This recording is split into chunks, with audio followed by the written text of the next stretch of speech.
क्या आप भी कभी अपने बच्चों पर चिल्लाने के बाद रिग्रेट फील करते हैं और फिर सोचते हैं मैं प्यार से समझाना चाहती थी लेकिन बात यहाँ तक कैसे पहुँच गई। सच ये है, डिसिप्लिन सिखाने के लिए आवाज़ बुलंद करना ज़रूरी नहीं होता। कभी कभी जितनी ज़्यादा हम चिल्लाते हैं उतनी ही कम बात समझ आती है। आज हम बात करेंगे कैसे आप अपने बच्चे को बिना शाउट किए डिसिप्लिन सिखा सकते हैं, कामली, रिस्पेक्टफुली और इफ़ेक्टिवली। पेरेंटिंग इजी नहीं होती।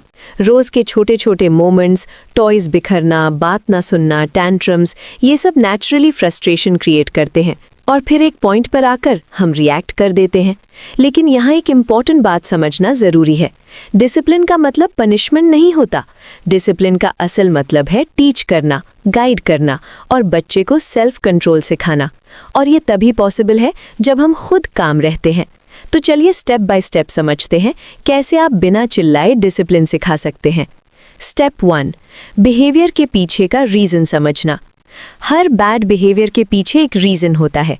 कभी टायर्डनेस, कभी अटेंशन की नीड, कभी ओवरवेल्म। जब हम सिर्फ ऊपर से रिएक्शन देखते हैं तो हम रिएक्ट करते हैं, लेकिन जब हम अंदर की वजह देखते हैं तो हम रिस्पॉन्ड करते हैं। अगर बच्चा बार बार डिस्टर्ब कर रहा है तो शायद वो अटेंशन मांग रहा है। अगर वो जिद कर रहा है तो शायद वो कंट्रोल फील करना चाहता है। जब आप ये लेंस चेंज कर देते हैं तो आपका टोन ऑटोमेटिकली सॉफ्ट हो जाता है और यहीं से शाउटिंग ख़त्म होना शुरू होती है। स्टेप 2, नो को रिप्लेस करें डायरेक्शन से। हम रोज़ कितनी दफ़ा कहते हैं ये मत करो, रुक जाओ, चुप हो जाओ, लेकिन सोचिए बच्चा करे क्या? उन्हें सिर्फ रोकना नहीं, गाइड करना होता है। इंस्टेड ऑफ मत भागो, ट्राई, यहाँ आहिस्ता चलते हैं। इंस्टेड ऑफ चिल्लाओ मत, ट्राई, अगर बात कहनी है तो नॉर्मल वॉइस यूज़ करो। जब आप उन्हें ऑल्टरनेटिव देते हैं तो उन्हें समझ आता है कि क्या करना है, और जब क्लैरिटी मिलती है तो रेजिस्टेंस कम हो जाती है। स्टेप 3, पावर स्ट्रगल से बाहर निकलना। कई दफ़ा इशू बिहेवियर का नहीं होता, इशू होता है कौन जीतेगा का। Parent versus child. जितना आप पुश करते हैं उतना बच्चा रेजिस्ट करता है। इस साइकिल को तोड़ने का एक सिंपल तरीका है चॉइस देना। तुम अभी टॉयज़ रखना चाहते हो या 5 मिनट बाद? अब आप कंट्रोल लूज़ नहीं कर रहे, आप कंट्रोल शेयर कर रहे हैं। और जब बच्चे को थोड़ा सा कंट्रोल मिलता है तो वो ज़्यादा कोऑपरेट करता है। Step 4, slow down the moment.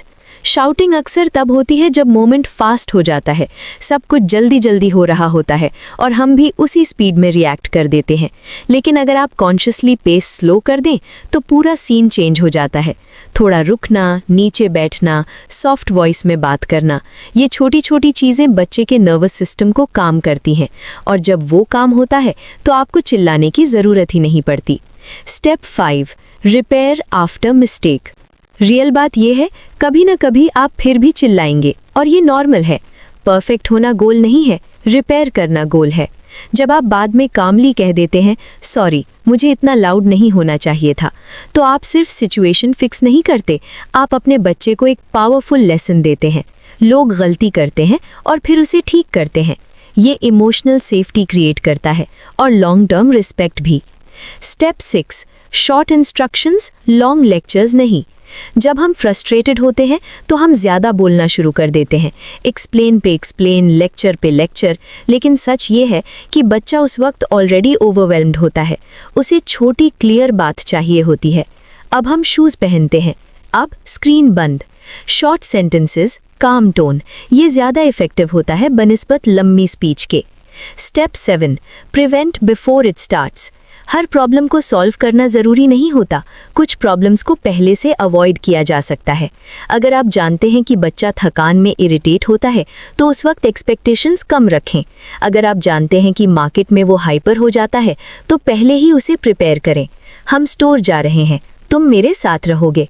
Preparation reaction से ज़्यादा पावरफुल होती है और जब ट्रिगर्स कम होते हैं तो शाउटिंग ऑटोमेटिकली कम हो जाती है।